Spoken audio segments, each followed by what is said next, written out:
Hello, Dean. Okay. Welcome everybody to United Appliance Servicer Association's first virtual happy hour. I'm Sarah Brown, the Executive Director, and we just wanted to welcome you. If you have any questions, please go ahead and submit them in the chat box this evening. We'll get to as many as we can.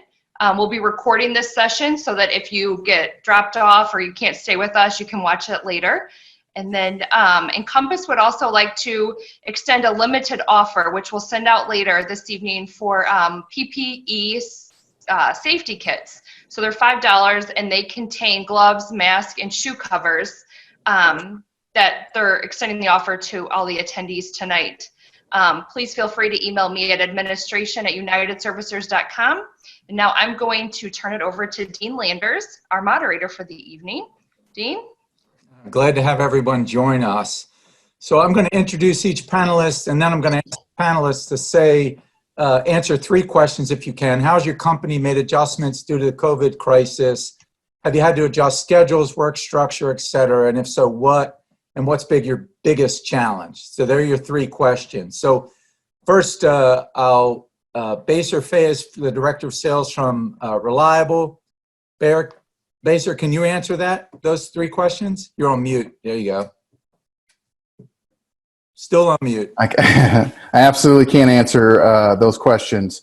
So what has changed for us? We've made a lot of changes to the way that we interact with customers through a front counter or over-the-counter perspective. And we're trying to isolate or limit any kind of contact there. So we've changing the policy of coming in and over the counter. So we've changed up our will call procedures. That's the biggest change that we've done. We've also given a lot more options when it comes to shipping, having some flexibility around extended return timeframes. So those are some of the things that we have done to change what we're currently dealing with. I think the biggest challenge that we have has been communication. So the ability for people to come in and call in, place an order, or to help get research done has the volume of calls has gone. We don't have the employee capacity to handle some of that ramp up. So we're starting to utilize things like chat features, a lot more emails back and forth on back channels, that kind of a thing. And then also to what everybody else has been experiencing, right? You're going to a virtual environment, so a lot of different employees can move towards that kind of a process of working from home.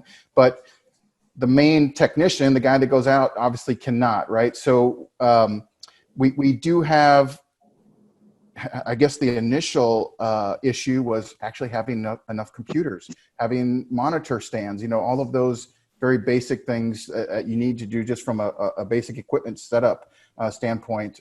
That's been kind of our biggest challenge to get over. But now that a lot of that's behind it, sourcing and new procedures in place, it seems like the industry has really made adjustments very, very quickly on the fly. And we're seeing a lot of servicers take a different approach at even when they come dealing with a parts distributor specifically on making sure that they have things looked up. They're calling in with part numbers. They're getting more educated in finding their own information wherever that may be. So those are some of the changes that we have seen. So I should have said this in the beginning. Obviously, brief introductions. I'm going to ask these questions. Each of you, the panelists, get a chance to answer. And then these questions I'm going to pose to the panelists. I'm going to get 1 or 2 panelists answer the question. We're not going to have time to go through all the questions and have everybody answer at some great length. So be very conscientious of the length of your answer. Speak to it as specifically as possible and for the benefit of all the questions that are out here. So Besor went first. Let me introduce the whole panelists. Then I'm going to come back and let each of you answer the questions. So I should have done that in the beginning. Mark Phillips, the Director of Field Service at AIG. Thank you for joining us, Mark. Tracey Janey, the National Customer Care Director at GE. Thank you, Tracey. Adam Butcher, President of Fred's Appliance Service and the Director of Fred's Appliance Academy. Thanks, Adam. Appreciate you being here. Jeremy Davis, the owner and operator of Lane's Appliance Repair, is here. Renee Galliotto, one of the board members of UASA and owner of Island Appliance Repair in Wilmington, South Carolina. And I will have to mention that Rob Withers, the National Field Service Manager from Bosch, was supposed to be on the panel, but he was sick, not COVID related. He apparently has food poisoning. So we're sorry for you that you couldn't join us, Rob. So, let me go back to you, Tracey. How's your company made adjustments? What have you had to do to adjust work schedule, and what's been your biggest challenge? So, of course, big adjustments for me because I'm working from home like everybody, right? So I'm working in a small bedroom, so that's been interesting for sure. I think the biggest challenge is I have a pretty large team in our call center that works on our admin, and they all, within 5 days of the crisis, went home. So typically they're in a team environment, so really working with them closely. Calls often with them, so I think that's been a huge adjustment for us, is just really communicating more than we ever have before. In some ways it's been a positive thing though, because we're learning more about each other and more about the challenges that are out there. And some of the adjustments we've made, really reaching out to servicers. At first, I don't know, probably the rest of the panel can say the same thing. We had some servicers really close very early on, and we didn't even know they were closed. So our challenge was really getting out and calling and trying to find out who is still open, who is closed. And I think, as Mark mentioned earlier, one thing we found is they're coming back. I would say 50% of the servicers that were out are now back. Seems like they're getting more PPE out there, less of a challenge for sure. So, and I'm sorry, what was your last question? Biggest challenge for you personally? Biggest challenge for me personally in the business? Yes. We typically do spring training. I think the biggest challenge is, how are we going to pull that off? Are we going to continue to do that? So I think the biggest challenge is really staying focused on what we do best, which is train technical training out in the field, communicate with our servicers. We can't drive, we can't be there. So next week we're actually going to do our first spring training virtually. So that's been a challenge. Just figuring that out. It's so different being in front of a camera versus being live, because they're used to people interacting with you. So we'll see. It'll be interesting. But I think more than anything, the challenge is to try to stay as normal as we can and not stop what we had planned on doing. Yeah. Adam Butcher, you're dealing with that as well with your academy. So tell us, for you, what's answer those three questions for your business as well, the service business. Sure. So I would like to start out with the service business. Our biggest challenge is PPE.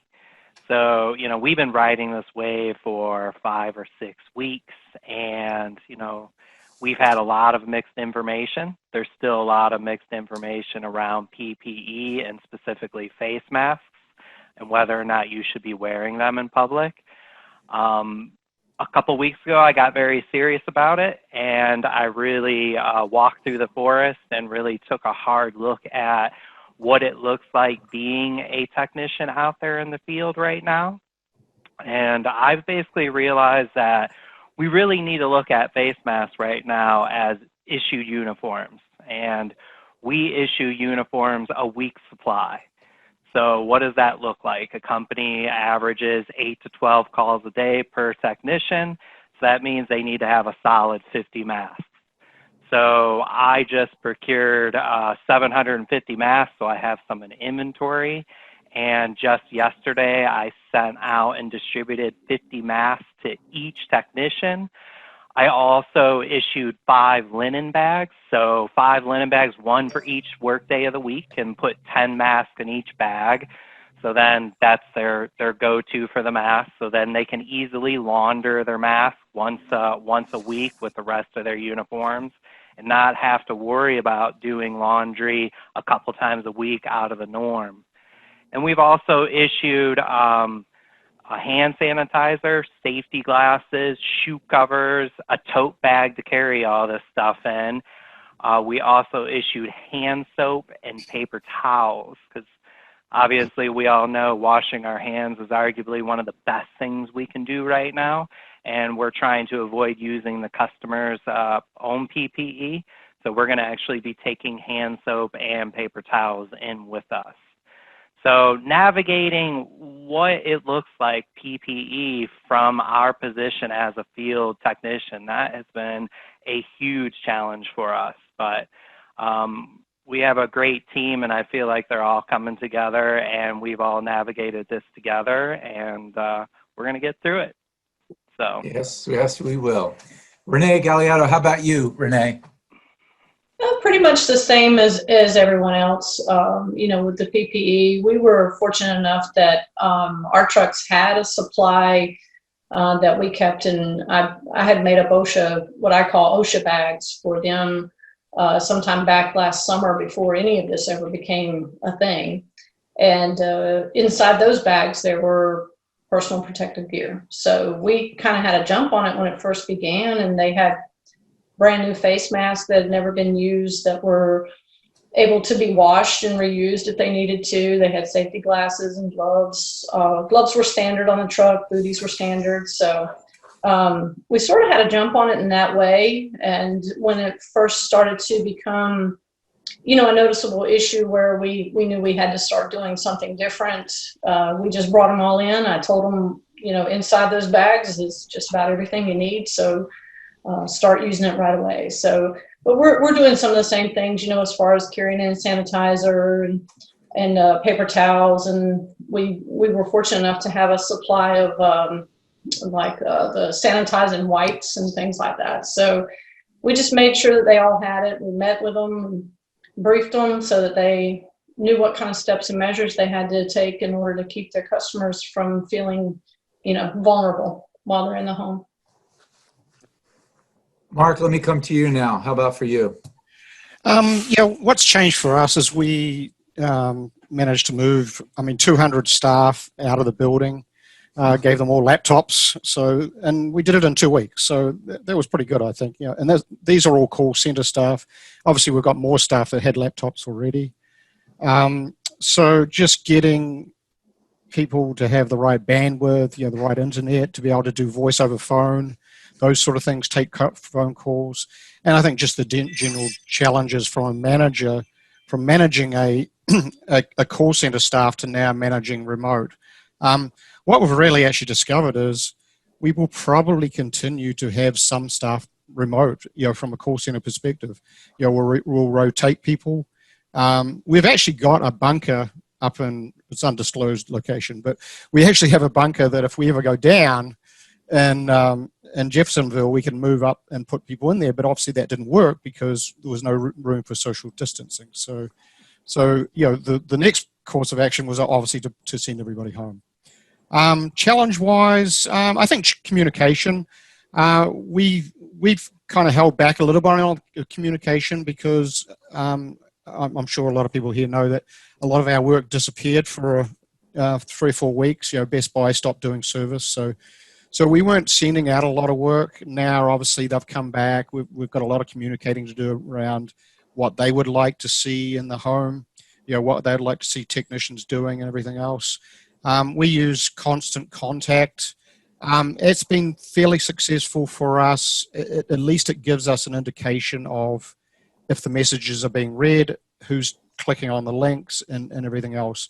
Just blindly sending out emails to a network of 2,000 services, you've really got no idea if anybody's reading your messaging or not. So obviously I'd like more people to read them. We still have a lot that don't open them. So that's a surprising thing. But, as Tracey said, I think there is, still a percentage of service companies that are closed. We're finding that in New York.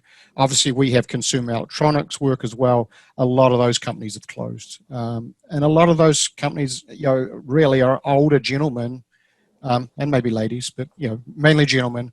And they closed up very quickly. They just didn't want to take that risk to go out and do that type of work. So, Jeremy Davis, hello there. How about for you? So one of our biggest challenges has been a couple weeks ago now, one of my technicians, his wife tested positive, and they wouldn't test him, and they just said assume that you and anybody you've been in contact with has this. Same day that she tested positive, another one of my staff members started showing symptoms. And at that point, I made the tough decision to just suspend services for a couple of weeks, because even though we had started the social distancing already, there had still been contact in between technicians. That was the toughest decision I've ever had to make, was doing that. But I felt for the well-being of my staff, who were all kind of scared at that moment. When people start testing positive in your organization, people get scared, and as well as for the well-being of our customers.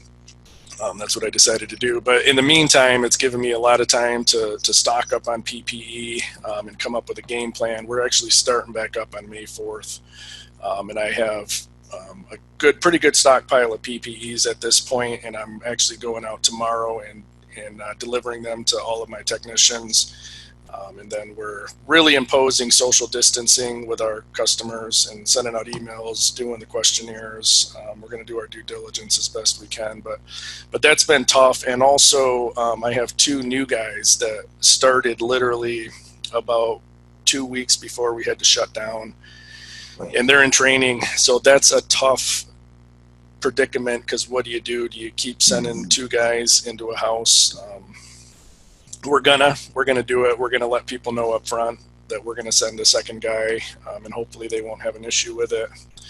But yeah, it's been rough. It's like goes against your core as a business owner to shut down. I never would have imagined in 100 years that would have happened. Who would have thought 6 weeks ago that everybody knew what PPE meant? Now everybody knows what that means, right? Yeah. So Adam, I want to ask you and Tracey this question. If you had a customer that, because you asked questions, had COVID, and they wanted you to come out to your house to do service, what would you do? Well, go first. Go ahead. We had a situation in which the customer wasn't honest with us. So if they're not honest with us, then obviously they're going to be put in a position where they're blackballed. In that particular case, our technician did self-quarantine for 14 days and had no symptoms, thank goodness. So he's currently back on the road.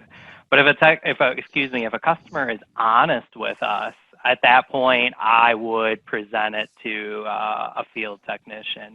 We would be transparent with the technician that was going to potentially be dispatched, and ultimately it would be up to our field team.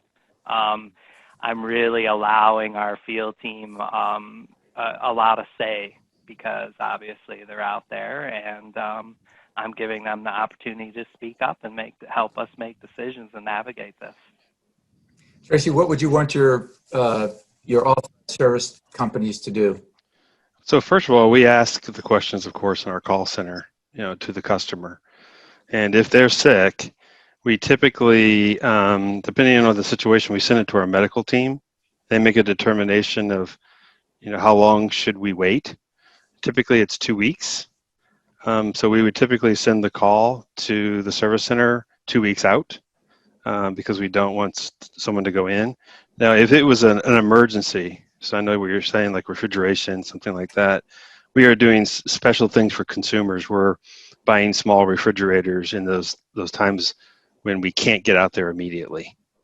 In most cases, we're able to resolve the problem for the consumer, get them a refrigerator until the customer is well again. And to your point, you mentioned we've had quite a few cases where the tech gets there and the person's sick. And we really have, I sent a letter out to the entire network basically saying if that happens, you should walk away. And call us if need be. But I don't want anybody walking in on something like that. Yep. So, Renee, this is a question for you. What questions are you asking at the point of scheduling a service call? We're asking if the customer has presented any symptoms or had any indications that they might be sick or showing symptoms in the last 14 days or Now, anytime. are you using there's 9 things now listed on the CDC website that says these are symptoms. Are you using those 9 or select part of those 9?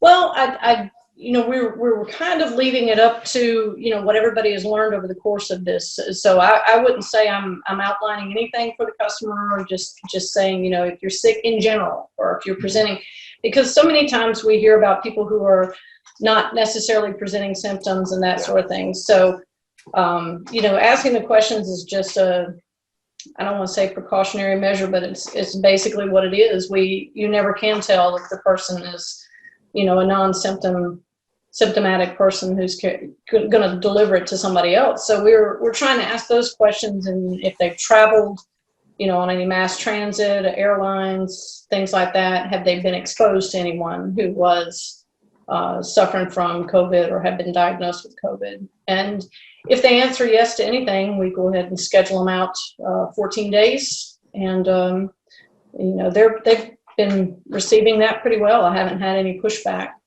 And I hope I haven't had anybody lie to me like Adam has. I hope that hasn't been a situation that we're unaware of. But so far, so good.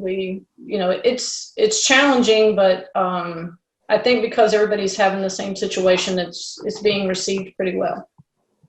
So, Jeremy, this question for you. You scheduled the service call. You've asked your questions, and now you're going out to the house. Are you asking additional questions at the point of telling the customer on your way? Is the technician asking questions at the door? What are you doing? So we're asking basically we got 4 questions we're asking over the phone, and it's the basic questions that everyone's probably asking. And then when we get there, I tell the technicians, knock, step back 6 feet, explain to the customer that you're going to be wearing a face mask and gloves and this and that. And then for them, what we're doing is we're saying 1 point of contact in the house. Everybody else in the house needs to be as far away on the other side of the house as possible. And then, a minimum 6 feet.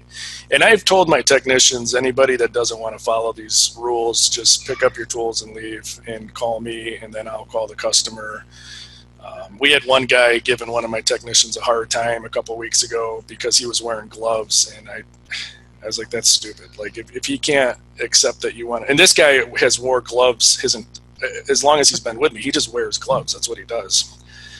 So they're trying to educate the customers as best they can before they go in the house, but we're also sending out emails before their appointment, laying out all of our ground rules on how we're going to perform services for the time being. So Adam, I see you nodding your head. Yes, you agree with that. Renee, you agree with that? We do. We've given similar advice. If I told them early on, if they arrive and they see anything that they don't feel comfortable with, just give us a call and we'll endorse them, delaying that service request.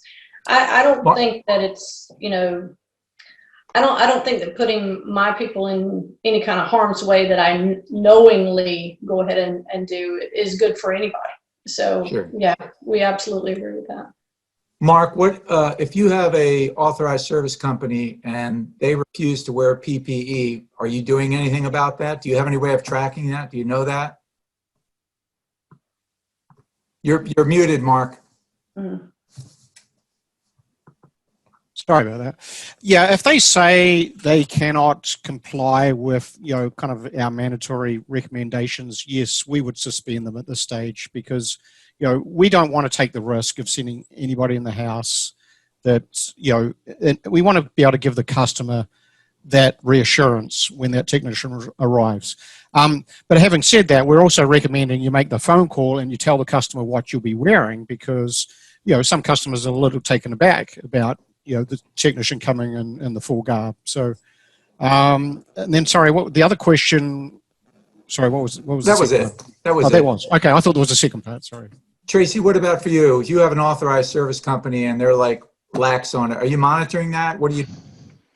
So really, of course, we're reaching out to the servicers, but we have had a couple of customers call in with issues, and we've gotten a hold of the service company to find out if it was true. Some cases it was, and if that's the case, to Mark's point, we would probably tell them we're not going to dispatch calls to you because they need to have protective garment on when they go into consumers' homes. And I think that's really, really important. Besor, here's a question for you. You're muted right now. Do you have PPE to sell to people? Do you have gloves or booties or anything that people can buy from Reliable?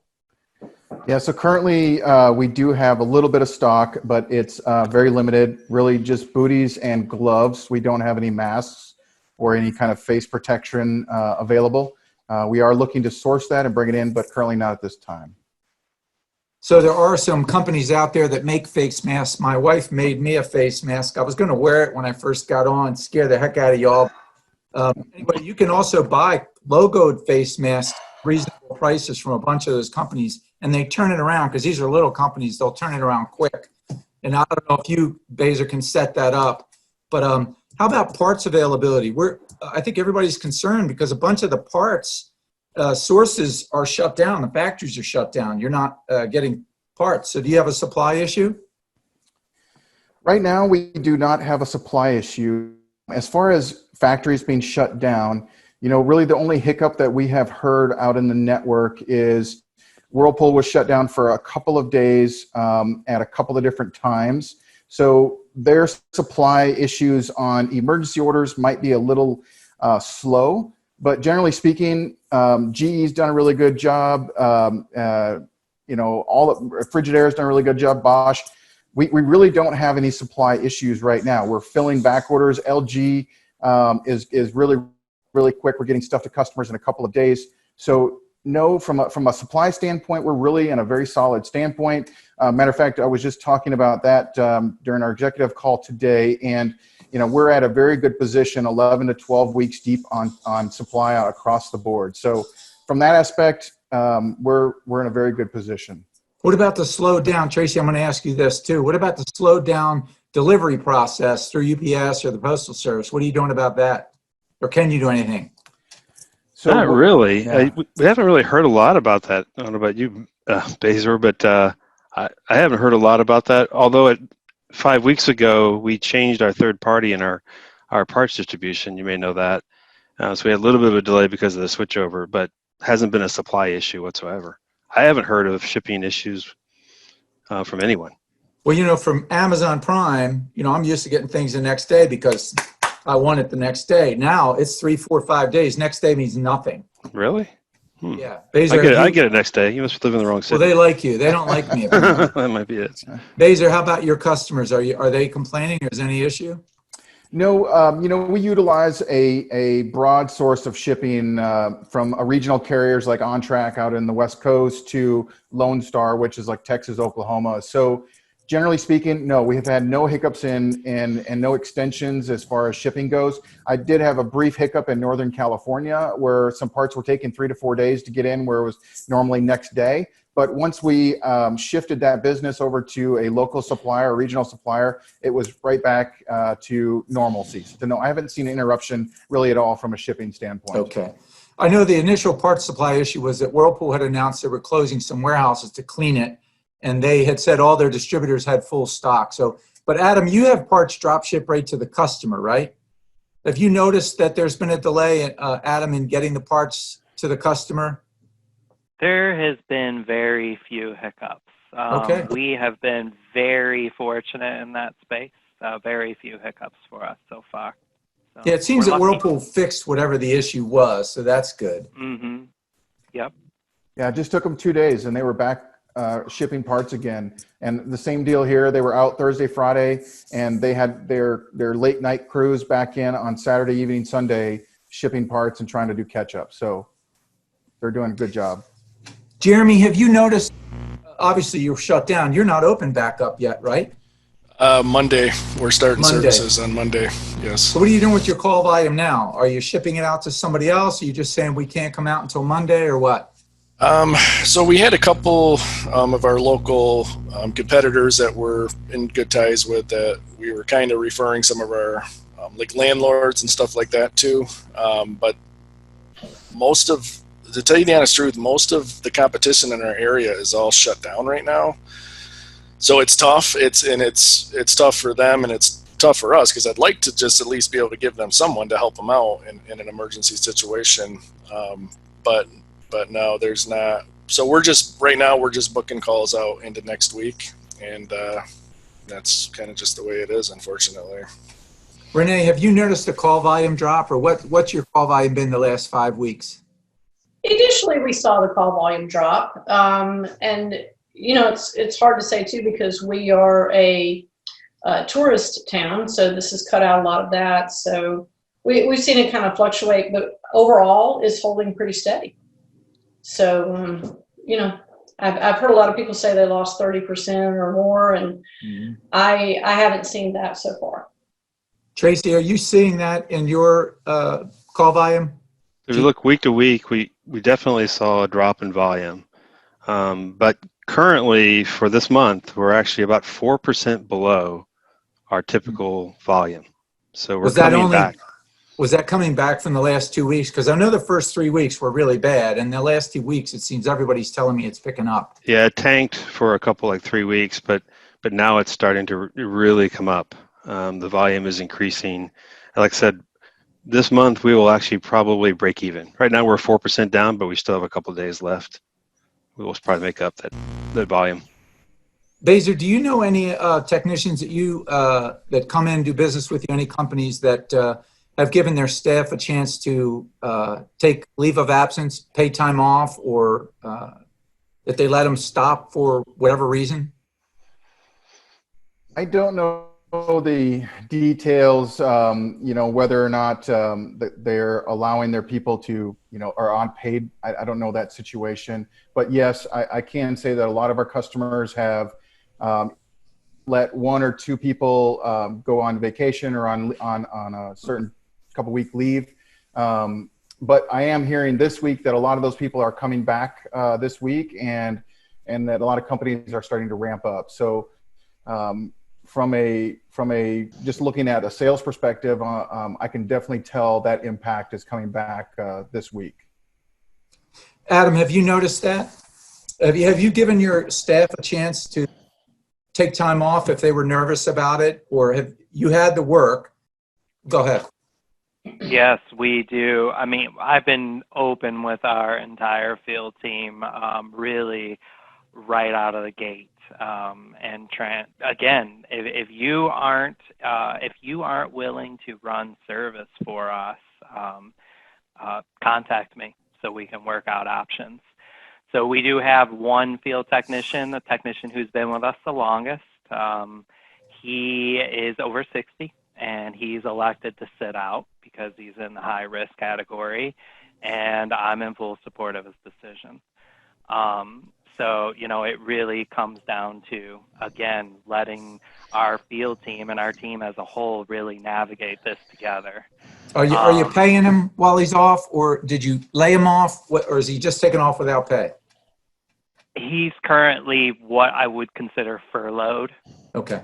So he does have benefits still, but he is drawing unemployment, yes. Mm-hmm. How about for you, Renee? We did similarly to what Adam said. We had one of our senior employees who elected to take a couple of weeks off. We did pay him. He had the time. And I had a technician who elected to take 2 weeks off because he is an asthma sufferer and just felt like he was at higher risk. So we let him, and he was able to file for some unemployment during that time period. And then I had 3 employees who had become exposed by accident.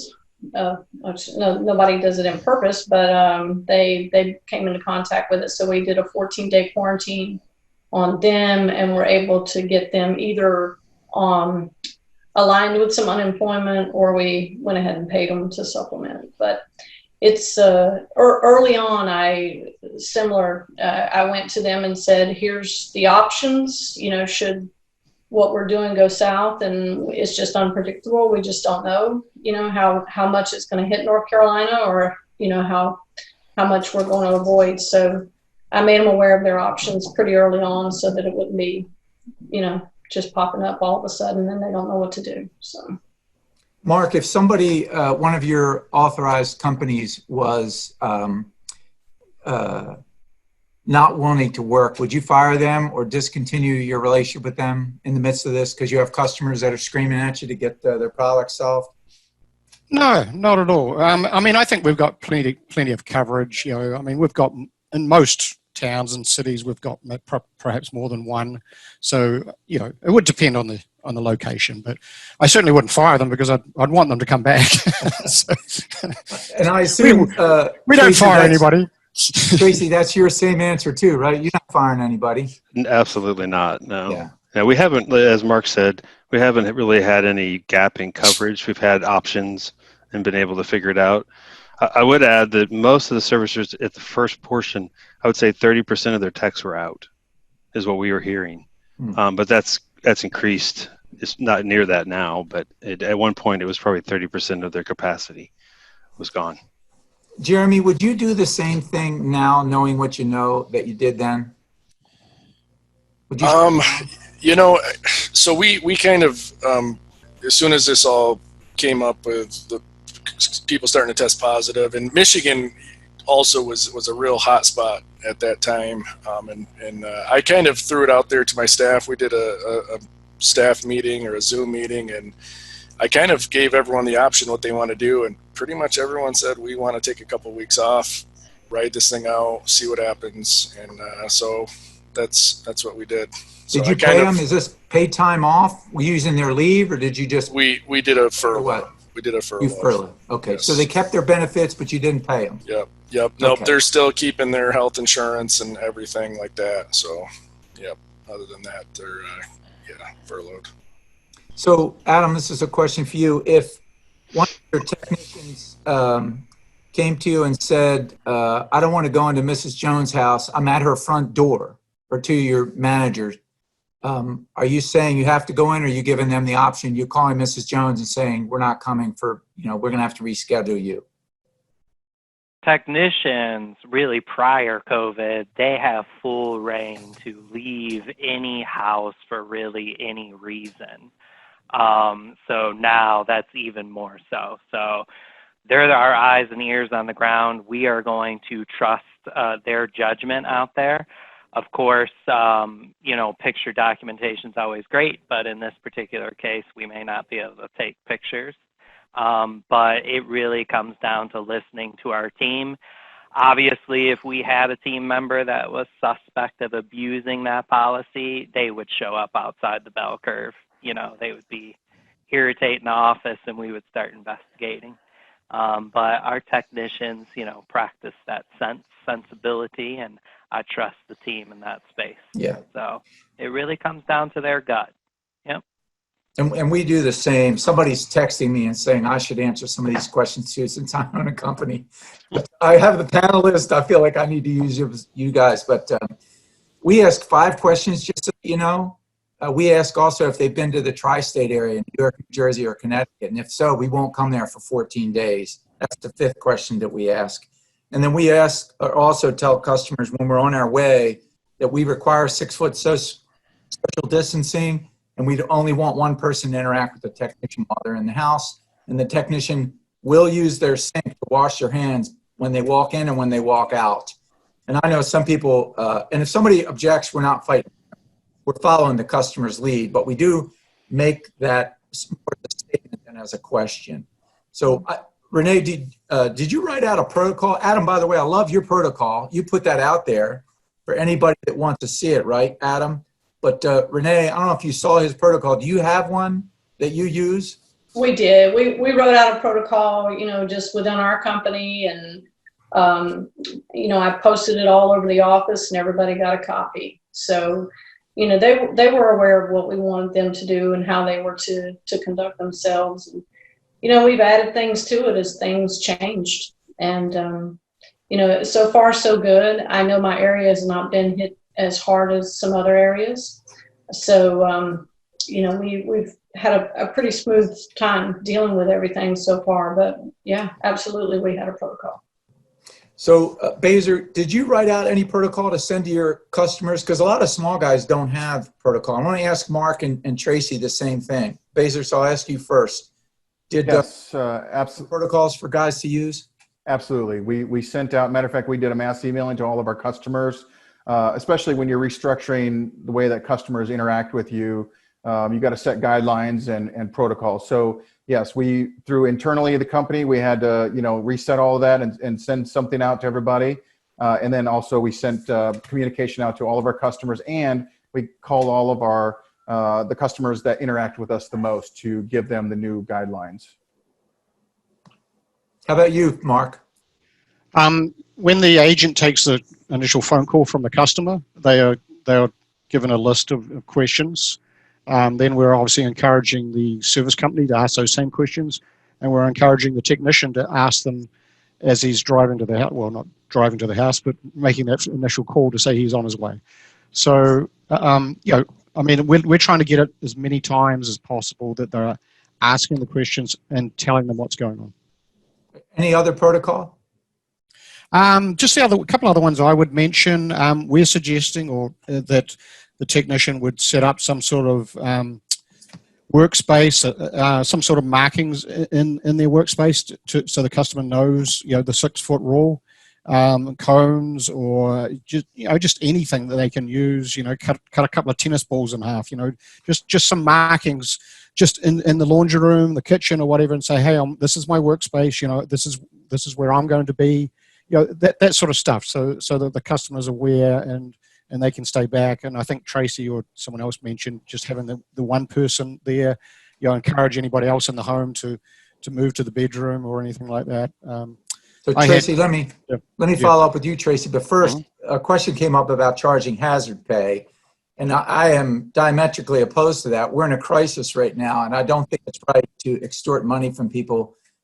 So for me personally, I'm saying, please do not charge extra.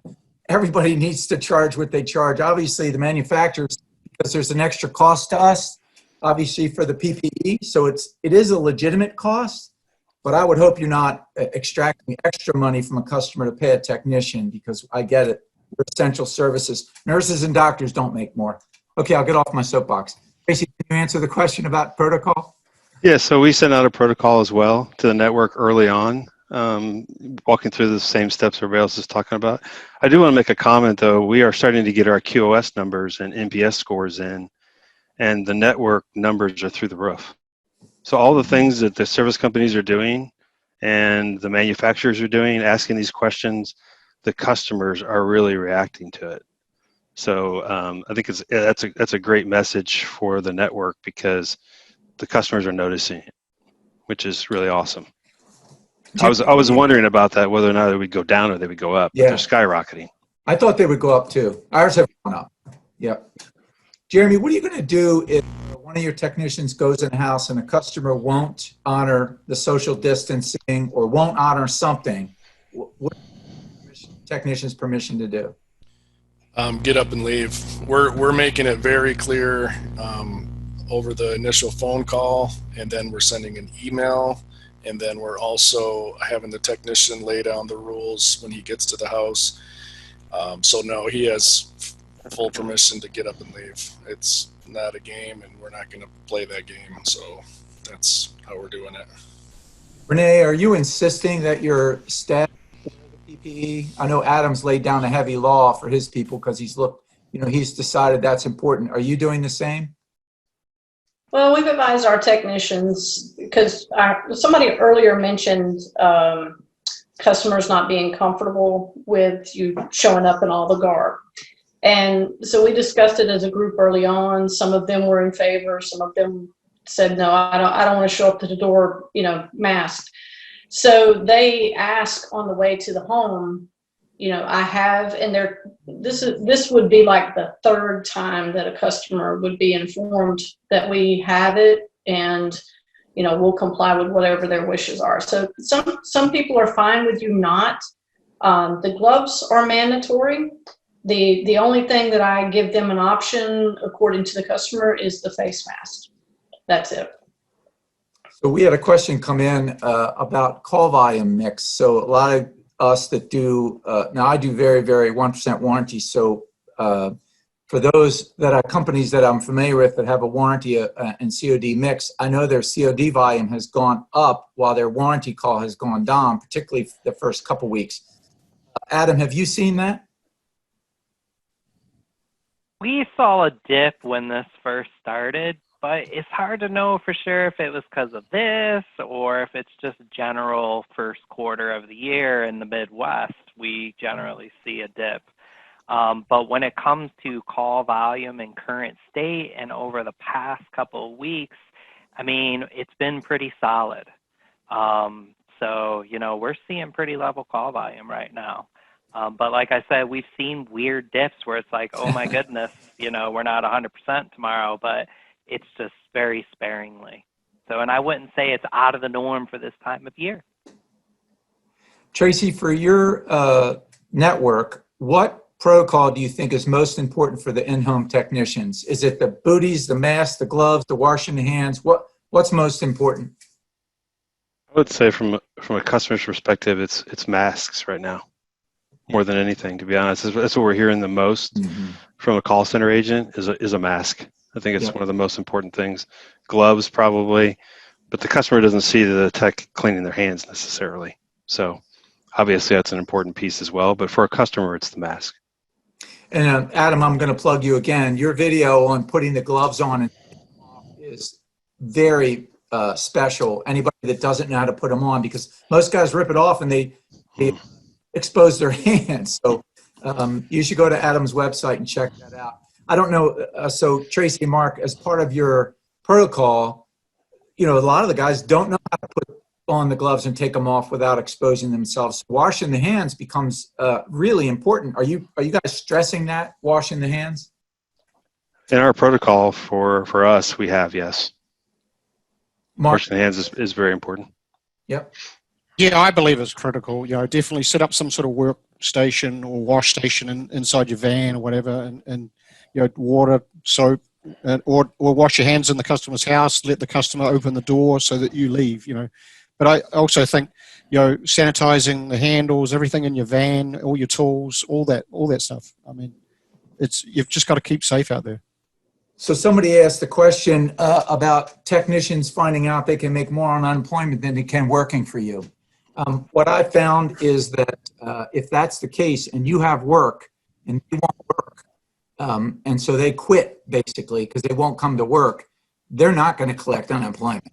Even if they make more that way, because you have work, it's not that you dismissed them and you just have to prove that point. So Renee, do you have anything to add to that? Have you found anything different than that?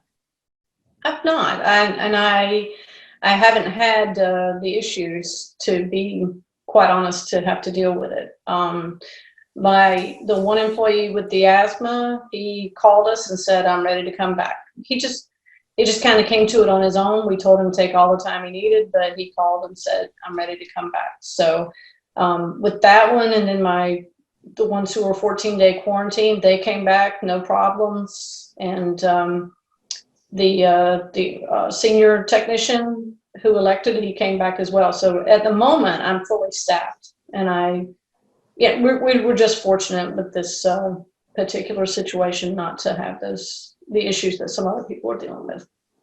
Yeah, we've had 2 technicians that were exposed, and they didn't know they were exposed. I called the customer really upset, Right. the customer, because I thought they had lied, and they hadn't lied. They just found out information after we were there, and then they let us know. So those guys self-quarantined, so it's a problem. How do you, Tracey, have you heard anything back from any of your staff about technicians that want to be laid off because from your companies that they want to be laid off because they can make more on unemployment? I haven't really heard that. As I mentioned, I think at first it was mostly the at-risk employees that 30% I mentioned. But in most cases, they're coming back now, at least from the services we're talking to, they're coming back. So I haven't heard that. So I mentioned before, Mark's shaking his head. No, I'm shaking my head for the question. Don't worry. Okay. Renee, have you noticed the call volume from warranty to COD? Has COD gone up, gone down? Call volume? I think early on it went up, and then I think it's leveled out though again. We're seeing pretty much the way it was prior to at the moment. The thing we're dealing with right now is I think customers are recognizing that a lot of these states are starting to open back up, and I get the impression this week and partially last week that some of them are kind of holding out to go back to work in order to do a COD. So, you know, we see that different times of the year. And I'm like Adam, I couldn't attribute it to anything, you know, it may be time of year or it could be COVID. But I think some of them are waiting to get their jobs back and start that cash flowing before they do any COD calls right now. So, Besor, from your little 1- and 2-man operations that do business with you, are they complaining to you about anything in particular? You know, what do you hear on the street? You know, I see a lot of, that is the segment of servicers that has taken kind of leave for a few weeks. That's the biggest group is, you know, I think somebody mentioned before that we have an industry of older folks, and I see a ton of that where the guy is in his, you know, 50s and 60s. I resemble that remark. Yeah, me too. Don't worry, I'm 3 years behind you. So yeah. No, so those are the majority of servicers that I'm taking are taking some time off, and once a lot of orders came out, and I'm here in Dallas specifically, so our community really raised up the bar on what they required everybody to do, and it seemed like once everybody had to put a face mask on and to be out around people, the fears started to alleviate, and people were more willing to get out and to allow people to come into their homes more so. And so now that I'm seeing this week, it's really those people are starting to come back and do some more work. I'll tell you, if you ever travel to downtown Baltimore, you see a guy with a face mask and sunglasses and a hoodie on, run. Mark, what are you hearing from your small operators, your 1- and 2-man operators? Not a lot really, but yeah, like I said, I was the one that said earlier that a lot have closed down. We believe, you know, we've called a few, and but really, I can't really comment. We really haven't heard too much from them. Hey, Jeremy, I have a question. Are you doing any diagnosis? I'm sorry, what was that? You know, virtual diagnosis. You know, you can get online with a doctor and diagnose. I don't know how that happens, but are you doing any virtual diagnosing? We really haven't, but I did explore that option, and if it were something that was going to go on much longer, I'm sure we would, but we haven't. We just haven't done that. I personally have taken some Facebook messages and emails and stuff like that, and jumped in and helped out, but we're not advertising it. How about you, Adam? Oh, no, we do not offer any type of over-the-phone support at this time. Renee? That would be a no. No more or less than we normally do. You know, where you tell them to lick their finger and put it on the outlet? Yes. To see if it's... Tracey would love us to do that. Warranty calls, right? Yeah. I would like to add to that if I can, Dean. Please. So I have a couple of services we're actually testing that idea where we're allowing them to call the customer and fix it over the phone. So it's something we've never done before, but during this time we thought it would be something to try and see if customers like it or not, and pay the servicer for that. So what type of payment structure are you working out with them? Are they getting the full rate or? At first I wanted it to be successful, so I'm paying the full rate. Okay. Yeah, I think it's just the best way to handle it and see how it works. So are these reprogramming calls, or are they actually part replacement calls? I think every manufacturer will tell you a good portion of your calls are, you know, customer education, right? Yeah. So if you have a smartphone and you can FaceTime, you can do a lot with the consumer.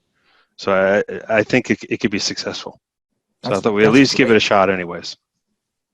Mark, how about for you guys? We've done phone diagnostic is generally in the consumer electronics business. We do quite a bit there, but not in the major appliance space at all. Jeremy, are you training your 2 trainees? Are you doing any work with them while they're off? Are you training them? Are they in any kind of a program? I did give them some online stuff to do, and I didn't enforce it because legally you can if you furlough somebody. I don't think you can expect them to do anything while they're furloughed. But I did give them a list of a bunch of videos from appliancevideo.com to watch, and some other random pull apart things and put things back together type stuff for them to watch. So they strong suggestions are not a requirement. Suggestions. Sure. Adam, what are you doing with your academy? So you bring on the tough question. Yeah. Well, we had to, unfortunately, we are not operating at this time when it comes to live classes. So, that's probably one of the hardest things that I've had to face is what is the future of training? Obviously, we all know that field technicians really need hands-on training, and that's one of the biggest reasons why Fred's Appliance Academy exists. So, but what's that future look like? Even if the state of Ohio says end of summer, beginning of fall, we can have classes again, what's enrollment really look like? So those are challenges we have to face right now. We potentially are looking at online classes. That is an opportunity, but we want to make sure we do it right. So Johns Hopkins University, they just announced $100 million loss this year because of the students on campus, and 250 to 350 million next year. So everybody got the pinch. So I'm sure you'll figure something out. One way or another, we will figure it out with the right one way or attitude. another. Tracey, do you guys have had online training for a long time, right? What are you doing now? Is it ramped up or what?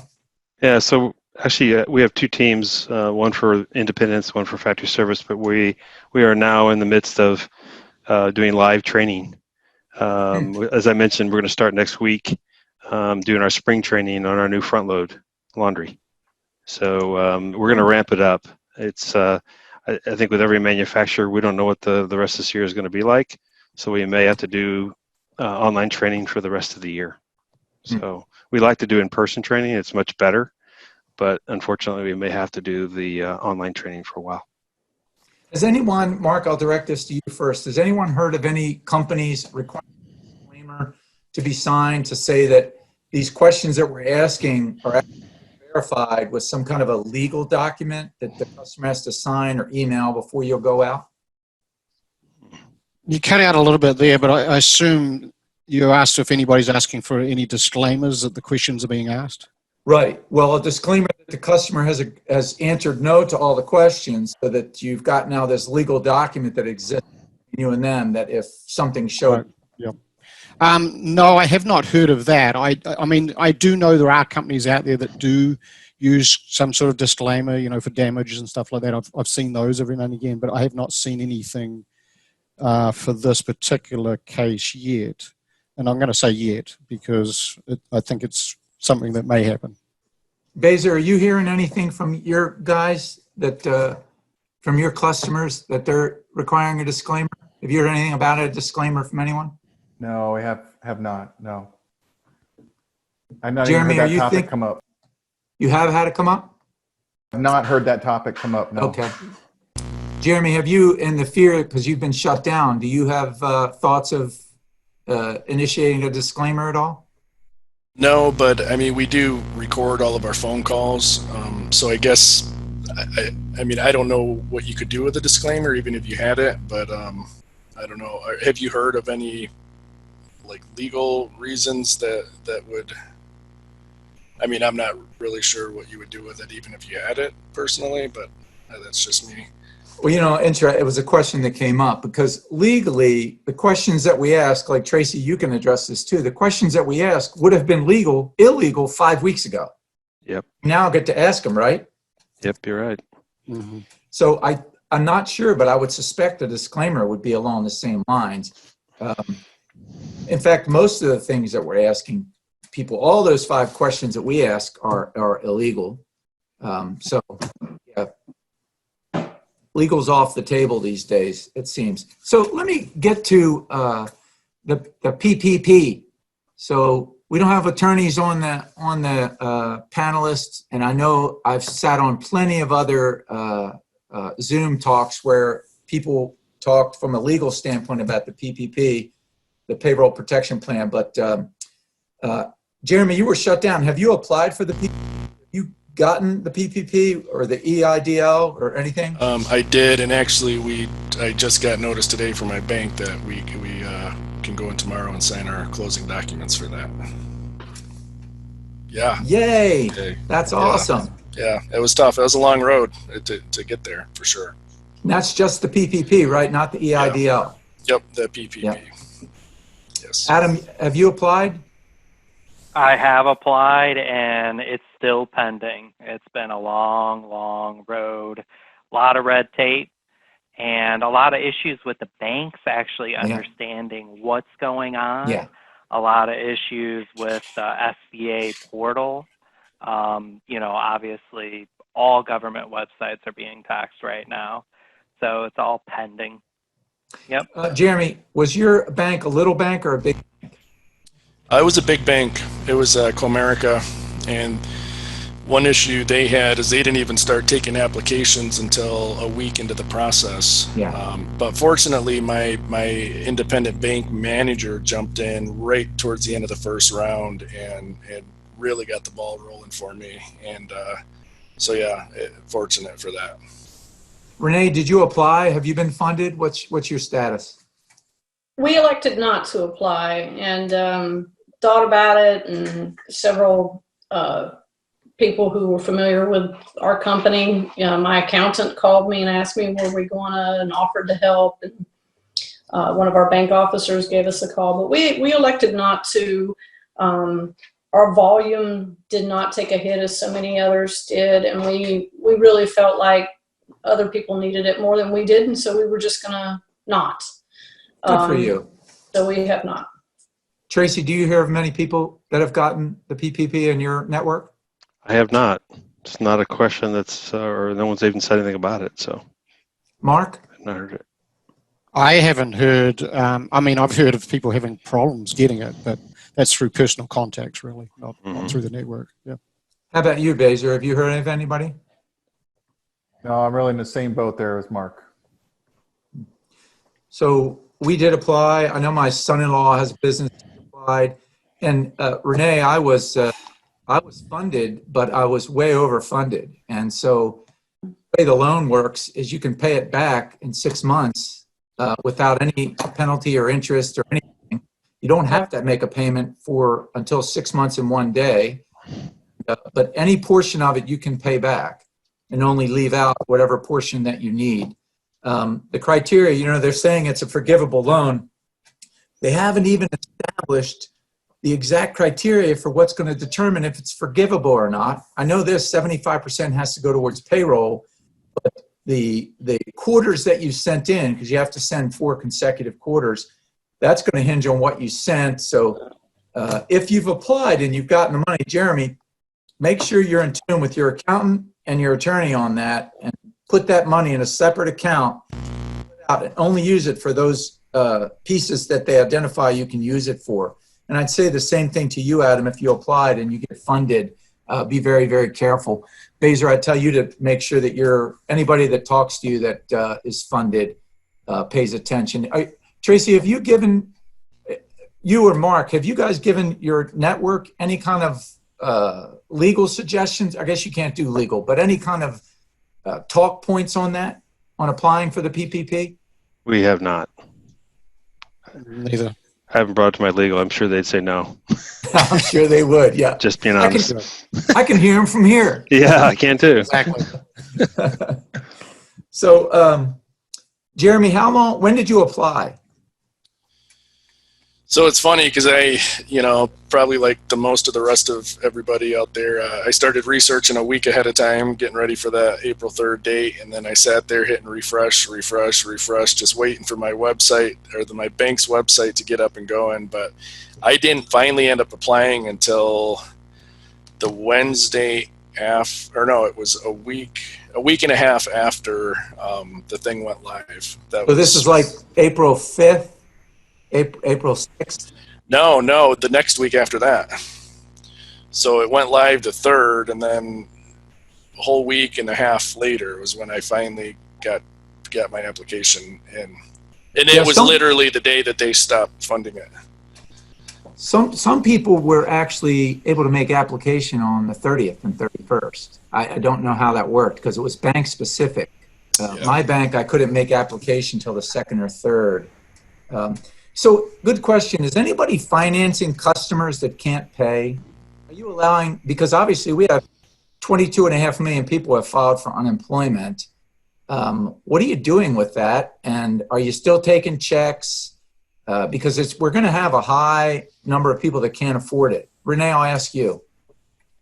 We stopped taking checks a few years ago. Just too many of them trying to bounce. And we were a little iffy on that then, but I'll tell you, it's worked out fine. I don't have pushback. As far as financing, no, we haven't had that come up. And, I'd just as soon forego those kind of complications as well. So as long as we can work it out another way, then that's what we'll continue to do. But I haven't had any issues, with people. Like I said, they're either waiting until they have a good cash flow, or they're not worried about it at all. So, Adam, how about you? Are you taking checks? We're taking checks.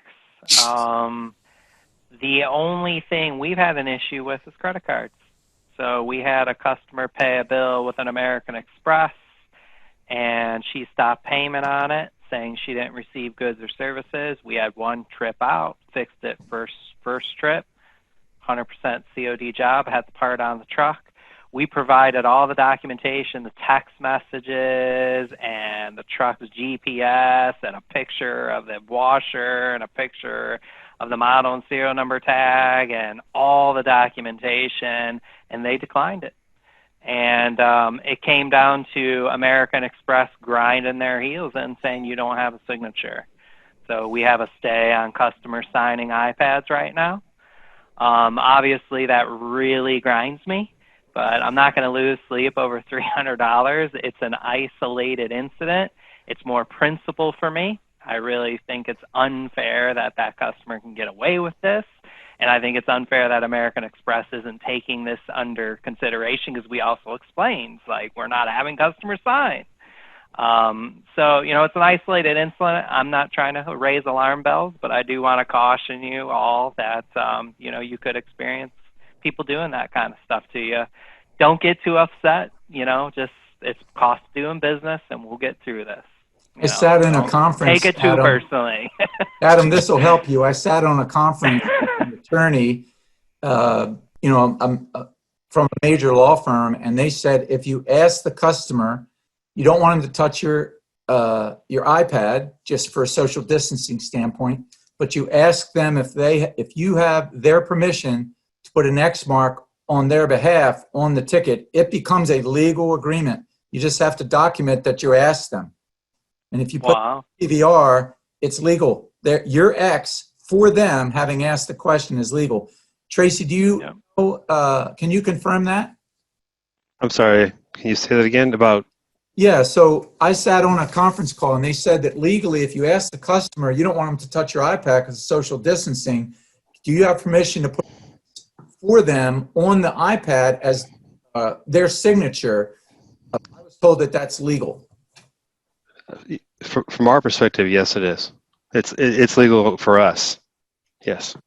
Okay. Well, that's there what our you legal go, team Adam. just said. Yeah. If the big boys say it's legal, I'm legal. Yeah, we went around that because we knew that we would have people not wanting to take the iPad, not wanting to touch it, this sort of thing. And initially, we worked our way around that by we had a lot of company pens that were individually wrapped, and we gave one away. For weeks, we gave one away per customer, and they used it that time. They kept it. They never had to touch, the iPad was wiped down before and after they touched it. So they could see that and knew that they were unwrapping the pen for the first time themselves.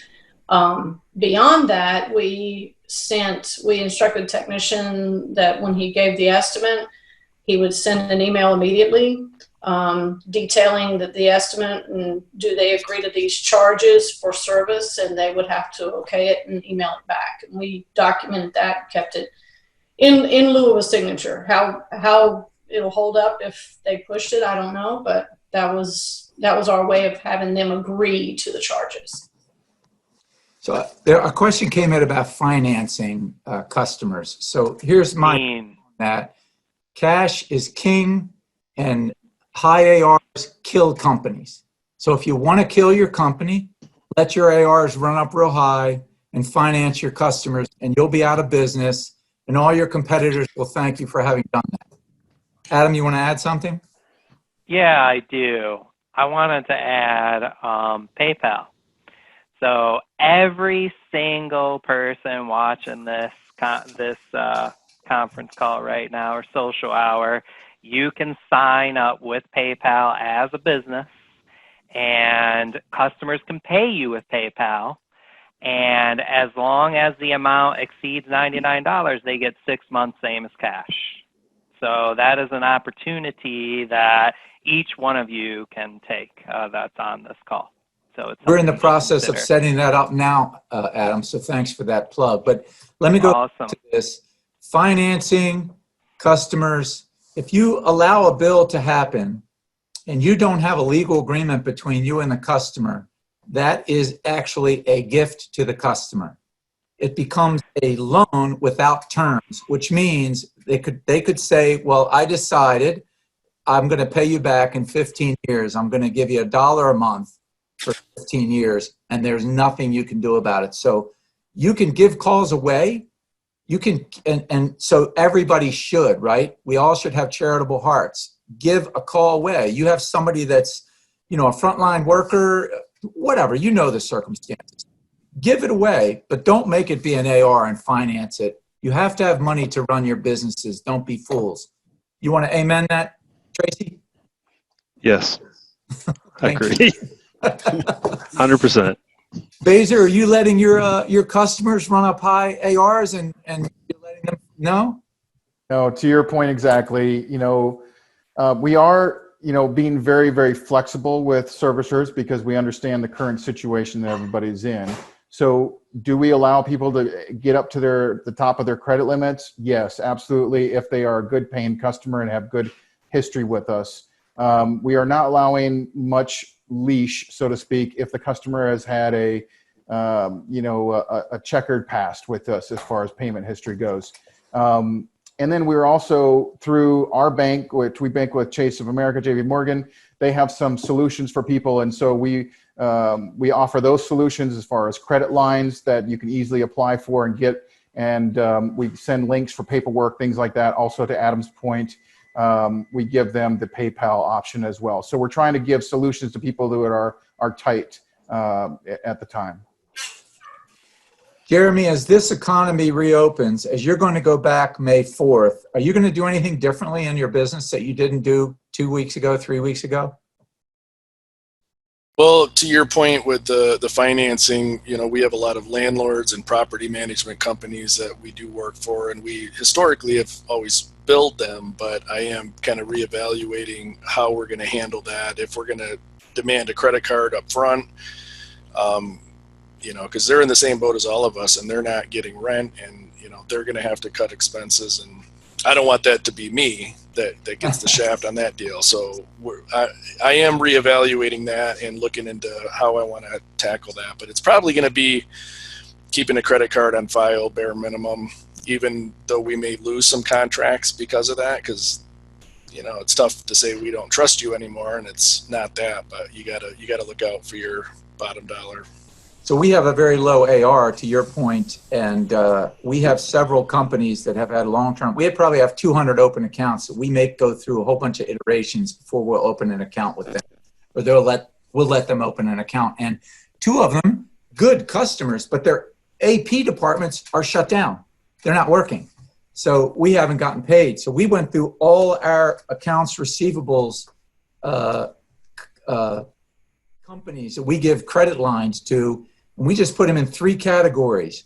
okay to bill, require a credit card, or we'll take it on a case-by-case basis. They're going to have to talk to a manager and get pre-approval to allow them to bill because we're not sure. So I'd encourage you to think about the same.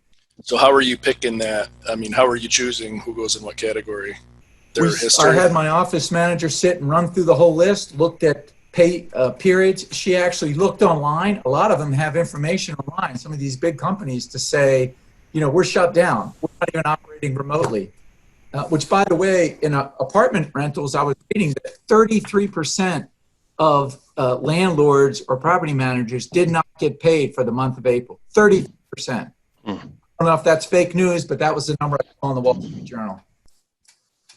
Adam or Renee, do you have a lot of accounts that you do business with? Have you done anything different with them? Adam? Well, Okay, yeah, I thought Renee, I'll let you go. Go ahead. I mentioned earlier that we're a tourist town, so we do a lot of work for rental companies, both short-term and long-term. And like everybody knows, they're not getting any business right now. So the short-term, at least. So we do have some, but we cut quite a bit of that down a few years ago, and really kind of knuckled down on who we were going to extend credit to and who we weren't. And so really the companies now that we bill are companies that we've had a long-standing relationship with. So if a new company comes along and wants credit, that goes strictly through me. And sometimes I'll research the company to see, you know, who I'm dealing with. I do require a credit card on file. And, you know, some we just turn down. They've got to pay when we render service. So I don't like high AR. I don't like having that hanging over us. And, you know, it really puts you at a disadvantage at times, especially times like these. Trying to collect from people who aren't getting an income is just impossible. So, but I'll let Adam speak to that. So I pretty much echo the same thing. We haven't changed a whole lot. We're being a little more skeptical with some, you know, property management applications that come in. I should say scrutinized. We're scrutinizing it a bit more. We're not seeing a ton. But as Renee was talking, I pulled our AR. Our average receivable age right now is 7 days. So we really have our AR reeled in. AR is very serious business to me. That's your capital. So, you know, we really tighten that up. So if we have anybody, you know, if we've had long-time clients, you know, if they go a couple $100 over 30 days, I mean, we're hassling them. And if they go 6-7 weeks, you know, we'll shut them down for a couple $100. Like, you know, we have to be paid, you know. So, you know, we're obviously not bullheaded out of the gate. People can have oversights, et cetera. But, you know, we're sharks. When you get much past 30 days, you better pay up, you know. So I know the big guys would agree. Really, yeah. We're all going to amen on that one. So I've had you guys run over. What I'm going to do is give you each a minute or two. Mark, I'm going to start with you because I haven't heard from you in a while. You know, give us a closing thought. I'm going to go through the panelists and then I'm going to close this. I guess my closing thought is, you know, what is it going to look like in the future? What's service look like? And I think this is really giving us somewhat of a wake-up call. I'm really hoping, you know, some of the protective gear that services are now using is going to continue. Not necessarily the masks, but, you know, the booties, all those things that we've been harping on for a long time that you should be doing in the house. Maybe this will kind of kick it into gear. So I think that could be a good thing that comes out of this. But you know, we'll see. We'll see on that. But definitely respecting the customer's property and, you know, respecting you know, what they are like and what you're like and everything else. I think, you know, it's going to be an interesting 6 months to a year how this all works out. Yeah. Besor, how about for you? So for me, one of the things that I see happening is everybody is now getting educated on modern technology, ability to communicate, understanding how to use just simple, Microsoft Word, for instance, or Excel, or any kind of things like that. Of course, your Zoom meetings, this thing that has so many features in it that we know only about a third of. So those are the kinds of things that I'm starting to see. The efficiencies at our branches has gone up tremendously because people come in, they know what they need, and it's really just a hustle factor and get them taken care of. So I'm hoping that some of those stay, that people really take some of these lessons that they've learned and apply them to all aspects of their life. And it's been an interesting and very amazing transformation that we're seeing. Yeah, indeed. Jeremy, how about for you? I'm just happy that I can make a 6-foot distance between me and my customers in a house because I don't have to have so-and-so breathing down my shoulder while I'm working on their washer. But for the most part, I think just, everything's going to be different, and just learning how to cope with it and, planning for the future disaster. I think it's a wake-up call that there's a lot of things that, especially as business owners, we have to plan ahead for that you don't see coming until it hits you, and then it's kind of, you're in it, so. How about you, Adam? So obviously technology. Yes, definitely adopt technology. I've been talking about it for years. I knew the little at trade techno shows. geek was going to come out at some point. If any of you guys seriously have questions about technology and how to use it, we're obviously here to help you. But really, at the end of the day, it comes down to all of us working together. I've said it several times, you really need to listen to your team. Communication is key right now. Listen to your team, trust your gut. I know that it's uncharted territory for all of us, but with the right attitude and persistence, we'll all get through it. Yeah, we will. How about for you, Renee? I think a lot of the same sentiments. I think more than anything, I think we've gotten to know our team even more than we originally did. Just their work ethic and their intent to show up to work no matter what was going on. And, we asked them early on, did they want to, shut down? And every single one of them, said, yes, no, we want to work. We want to have a job. We want to show up every day. So, I just am happy that we have, the team that is invested. And I think that more than anything was something that we learned throughout the course of this. Some of the incidental stuff and the PPE and things like that, I think it'll hang on. I think it'll become a permanent feature in our society as well as our companies. But I think the personal note and knowing your employees and their character in this kind of situation in this time is tremendous. It doesn't come out any other time. And in times of stress, you really find out what they're made of. Yeah, you sure do. All right, Tracey, how about for you? Yeah, so for GE Appliances, I think one of the things I've been concerned about all along is parts accounts going on hold because of the delays of service. So I just want to make a comment for us. We want you to call our service managers. If you have a delay in service and you have a part on our account, we'll work with you to fix it. So I think that's going to be key, especially after this. We're starting to see the volume increase. I think it's going to skyrocket very soon once some of these states start opening up. So parts accounts are going to be interesting. So yeah, anybody has those issues, please get a hold of one of my service managers or myself. Yeah, so Sarah's going to send out, and I'll turn it over to Sarah in a minute. So this is going to be recorded. You'll have access to that. If you have questions for any of the panelists or myself, please send them to us. If you want to see a list of the protocols, I know Adam put that out there a long time ago. I have my list. I'm happy to share it. I'm sure that Mark and Tracey and whatever we have, we're happy to share. Really appreciate the panel's time. It's an hour and a half. It seemed like it was a blip. Was pressure from various people to shut down. So here we go. Sarah, I'm turning it back over to you. You panelists. Thank you, Dean, and thank you all the panelists for joining us this evening. We'd like to invite everyone to come back for our next virtual happy hour on May 12th. So we're planning these bi-monthly. So we hope to see you all there. And thank you again for your time, everybody. Have a great night. Stay safe. Yeah. Thank you. you too. Thanks. Thank you. Everybody, enjoy. Thank you. Thank you, Sarah. Great job, Dean. Thank you. Thank you. Thank you. Thank you. Thank you. Good to be with y'all.